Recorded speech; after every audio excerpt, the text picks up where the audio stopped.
Surprise, surprise, surprise. Welcome to my show. Today is Monday, March the 3rd, 2026. Just when you think Duke is on its way to the Final Four, guess what, y'all? They just got collapsed last night. And boy, oh boy, did that hurt. The Duke was about to win to go to the Final Four until the UCONN Hussars came out with a major comeback here, here in the second half, with just about 10 seconds. And then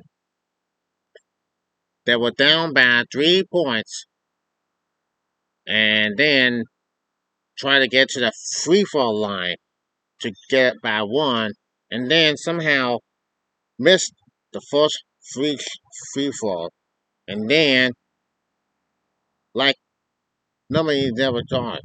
We all know that UConn's gonna lose, right? What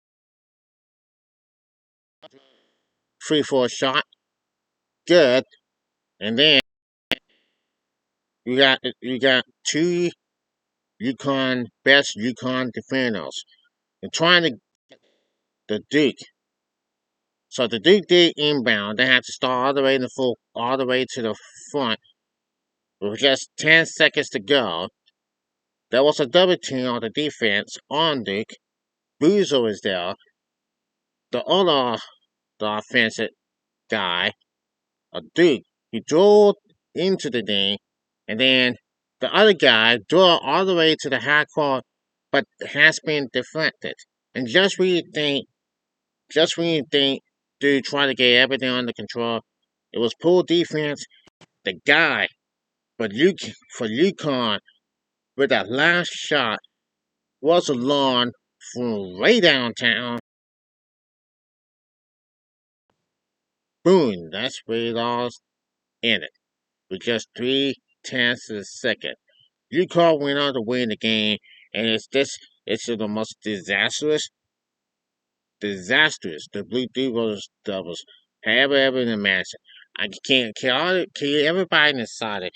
Can everybody inside it? That's what happened to all the Tar Heel fans up there from Chapel Hill. Are they happy that the Blue Devils were unable to make it to the Final Four? Well, I do really do have a lot of respect for the Blue Devils. But right now, all I'm seeing is wow. Wow, wow, wow.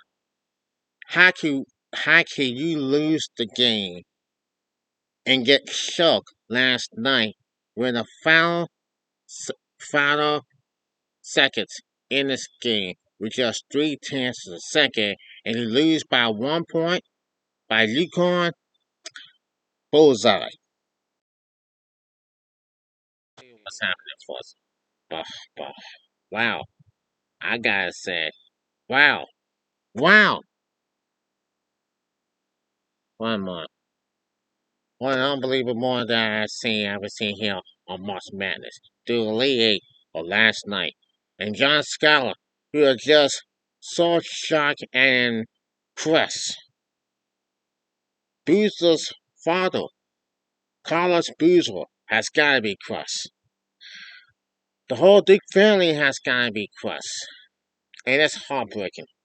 And it just seems that oh boy, oh my gosh, people.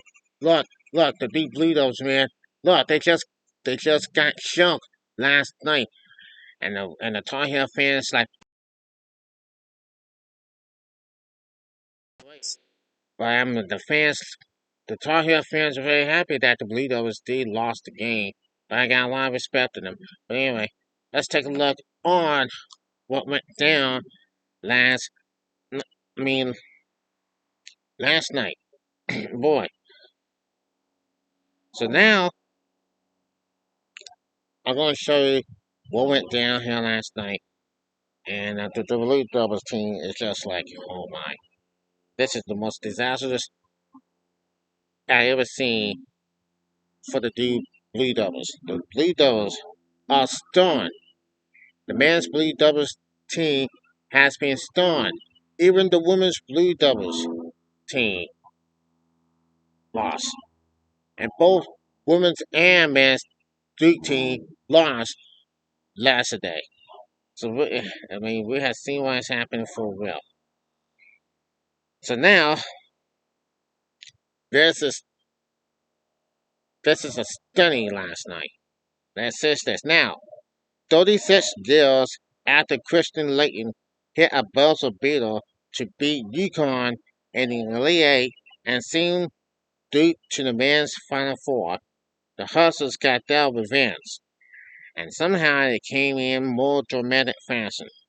UConn freshman Braylon Mullers, who grew up just outside of Indianapolis and will return home looking for more magic, stole the ball after an air Carded Boozer pass and ultimately built a 3 point from 35 feet with 0.4 seconds left to cap a walkable 19-point comeback and give the Huskies a 73-72 win.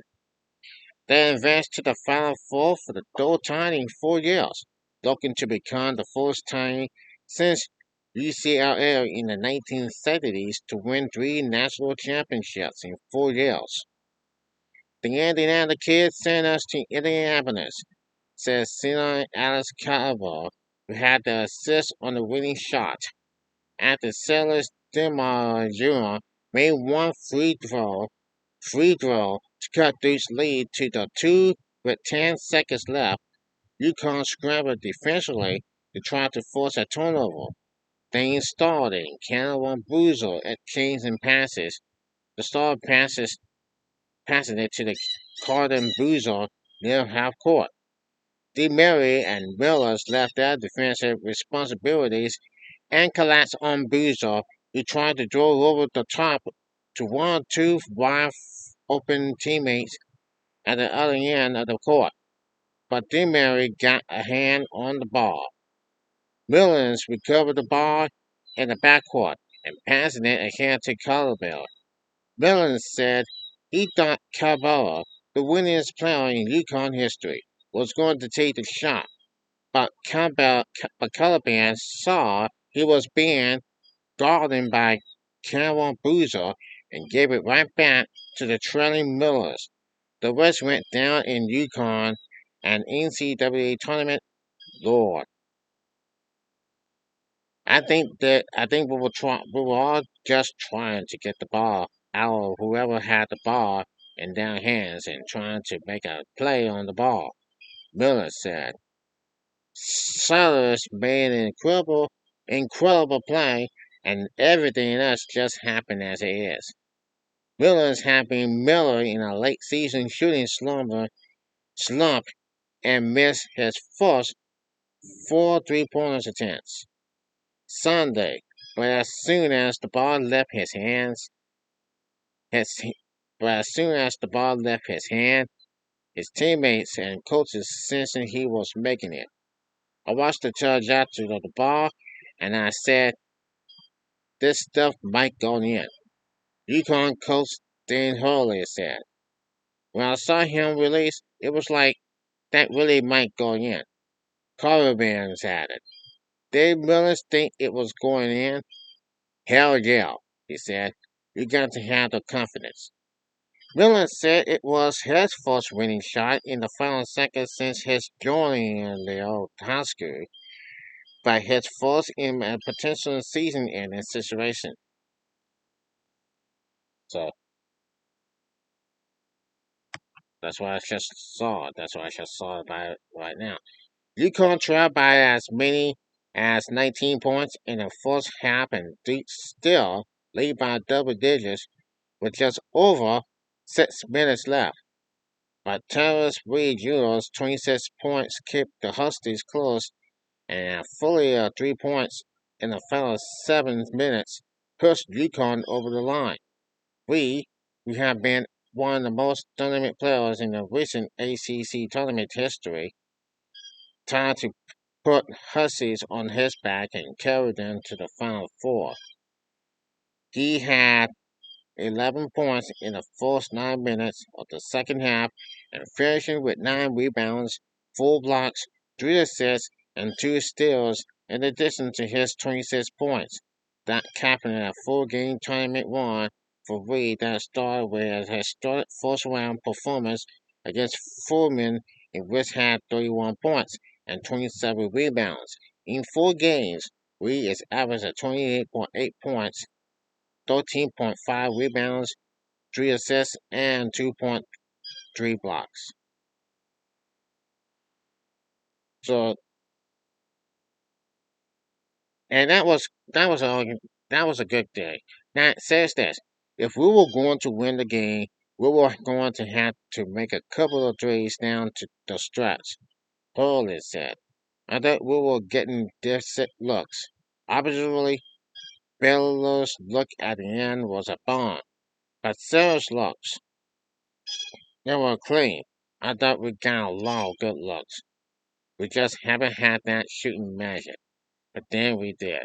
So UConn went out to win the game last night. And it wasn't a miracle shot that Mullins who had uh, that everything that this guy who had a 3-pointer had a 3-point shot. And his team has won the game. His name is Mullins.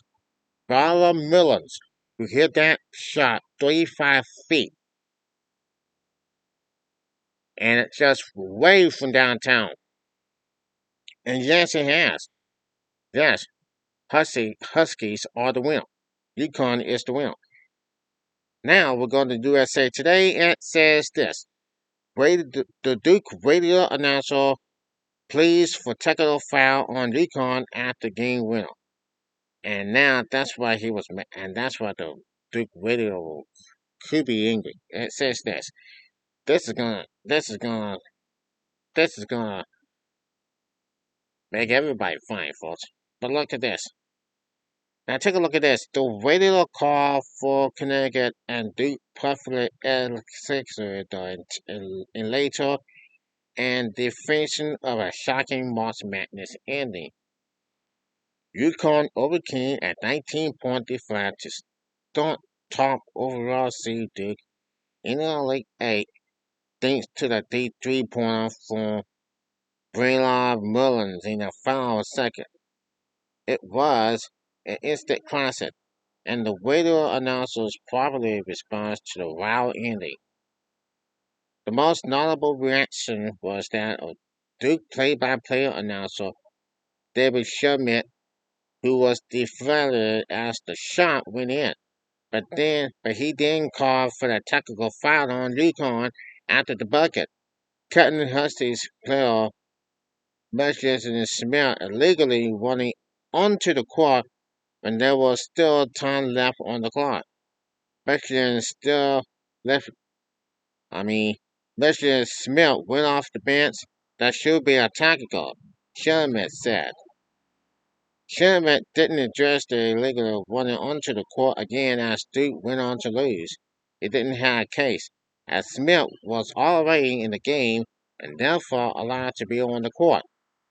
On the opposite end, it was absolutely brilliant for UConn play-by-play announcer Mike Crudup, who left out a scream when the shot went in, escalating every emotion for Husky fans. It went in. Miller's delivered. Bellline hit. Customer said that they always know that Duke play-by-play announcer. Everybody, and it's just like this.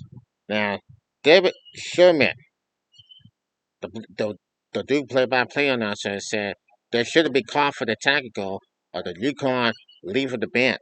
And it doesn't matter for real. But look, you got all the Duke players, all the Duke fans are in shock. All the Duke fans are up there in shock because that is, I mean, it's just a game, folks. It's just a game. And everybody was not happy. They're not happy about Duke's loss. They're not happy about everything that goes on and on and on. It just goes on and on, and people didn't want to hear about the Duke's loss. But it was a good game, good season. They always won the ACC championship, but they never won the NCAA championship since 2015. Look, the players are going to be like, they're going to get through this and they're going to do it. Last Friday in Sweet 16, they beat St. John's. They're moving on to Elite 8. They need three more wins to get to the. They need one more win to get to the Final Four. They'll think they're going to be the top contenders, and just like this, they're going to be the great one. They're going to be some good players to win the NCAA championship. They represent in North Carolina. They're representing in North Carolina. Who's representing in North? Who's representing in North Carolina? North Carolina is. Who's representing in North Carolina? NC State is. They both watch. Both NC State fans and UNC fans, they both watched Duke are trying to get there, but they had a 19-point lead and they got blown by the 19-point lead, just like we did against VCU, and we lost. But here last night in the Elite 8, when UCONN was down by 19 points, they came back, and then they got into advance. And just like that, with that final shot that they have from Millens hit the 35 foot. With a 35 foot, he hit a shot from a 35 foot. That's making the UConn fans crazy, going crazy. They went over the Duke Blue Devils and they stormed them. They stormed the Blue Devils to death. And what did Duke do? They got shook. They got collapsed. Being blown in a 19-point lead, and they lost by 1 point. And after that, look where it's at. Made in Durham, North Carolina, and now it's heartbreaking. Now it's sad to see end up in the classroom in this game right here. It's just the way it is. And they turned the TV off. So now it's very emotional to see, but it's okay. They'll get another chance next season. So we're gonna move on, and we're gonna move on right now. So now we take a look at this video like this, but we're gonna take a look at this video for sure. I gotta say, I really didn't know about this, but now all I'm saying is, what the hell is going on to the Blue Devils? What can go wrong?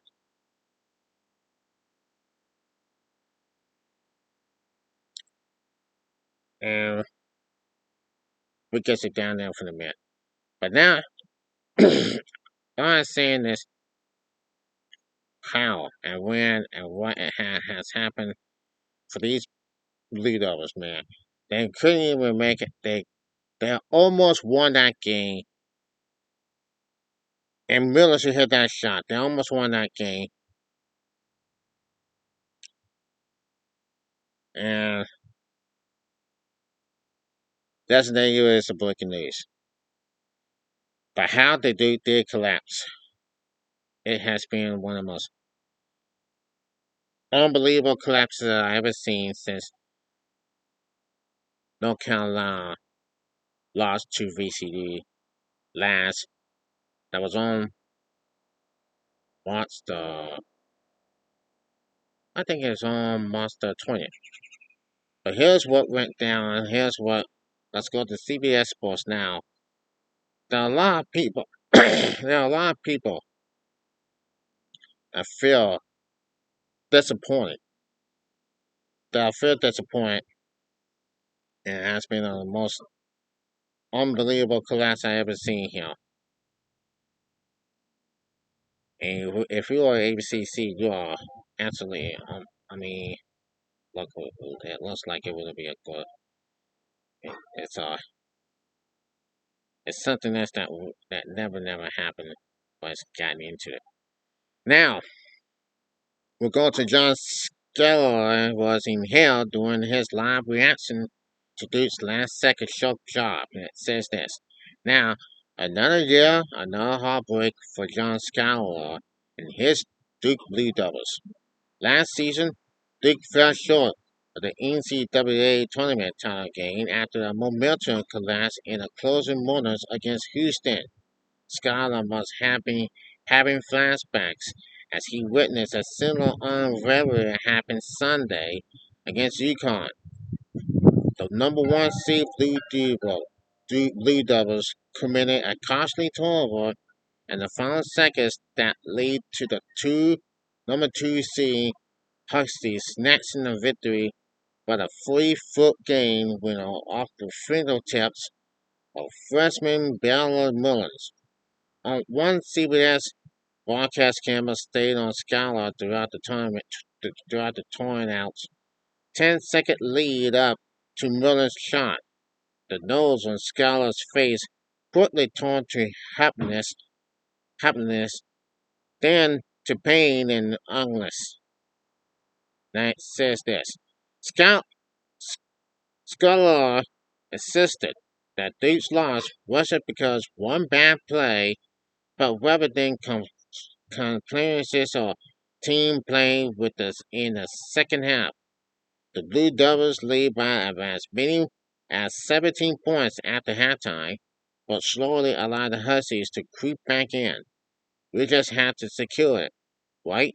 Scholar told reporters during Duke's post-game press conference. We got it. They had to foul. I was ready for a timeout, and we just got to hold on. It's easy to look at that play, and I look at every play that happened, especially in that second half. This is not about one play; it's about every play that put us in that position, and that's what we don't want to do. Well, one play, something can happen. Look, it's going to be tough, but it's not going to be on one play. Scholar may not blame Carden Boozer in talent, but the freshman guard could not help but feel the weight of his mistakes once the team's March Madness one was over. Boozer gave the most heartbreaking statement as the addressing reporters after the game. So now it is what it is. And Boozer should know that. But he should take the blame. He had to blame himself. He didn't blame his teammates. He had to blame himself. And here's a look at this video. Okay, after this guy missed his first free throw shot, he missed his second free throw shot. His team is down by 2. Now the Duke player passed to Boozer when he's double team. Then 17 pass to Boozer. Boozer gets the ball deflected by number 7 and it's passed to Mullins. Number 11 pass back to Mullins and Mullins hits from 43 out to hit that three from way downtown, and that's why UConn they won the game to send this team to the Final Four. So as we just see what we just seen, it just seems to show you how anything can happen in March Madness. And boy oh boy, it did pay off for the Elite Eight, and they were on the way to the Final Four. And maybe they could win the national championship the next Monday after the Final Four and into the national championship to win that title. But man, since 1999, man, they have beaten Duke in 1999. Well, anyway, it is what it is. But it's just a game, people. It's just a game. You have to live with it. And it's just what it is. Willis who had that last long shot from way downtown, just like Zach Corley did 10 years ago when he played against Oklahoma City Thunder with Kevin Durant and Russell Westbrook. And yes, it is what it is. But then, sometimes it will go, and sometimes it comes. For the Duke Blue Devils, sometimes the March Madness comes, season comes, season goes, and it just what it is. Boy, oh boy. But I feel bad for these Blue Devils. I feel bad for them. Boy, boy. I wish I could respect that. But anyway, the Blue Devils went on to win. The Blue Devils went on to lose the game and they went home. And although there were people who were gonna be like, man, they were fairly unhappy and last night. But anyway, and the fans are gonna be talking a lot. Look, I'm not here to talk about. I'm not here to do some trash talk on them. I'm not here to trash talk on them because I'm not supposed to be saying that, and I'm not supposed to be saying that for real. But I'm proud of these Blue Devils here tonight. I mean, I'm proud of them last night. I'm proud of them last night. They played a great season. Very great season. Won the ACC championship, but didn't make it to the Final Four. But there'll always be next year. Try again next year. You get your best. You get it. That's all I got to say for now. Also, subscribe my YouTube channel on the Joseph Crudup Show. Make a comment. Also share with family and friends. Till next time, take care. And man, God bless you all. God bless you all right now. Hell to talk about it. Maybe next year. Till then, take care. Peace out.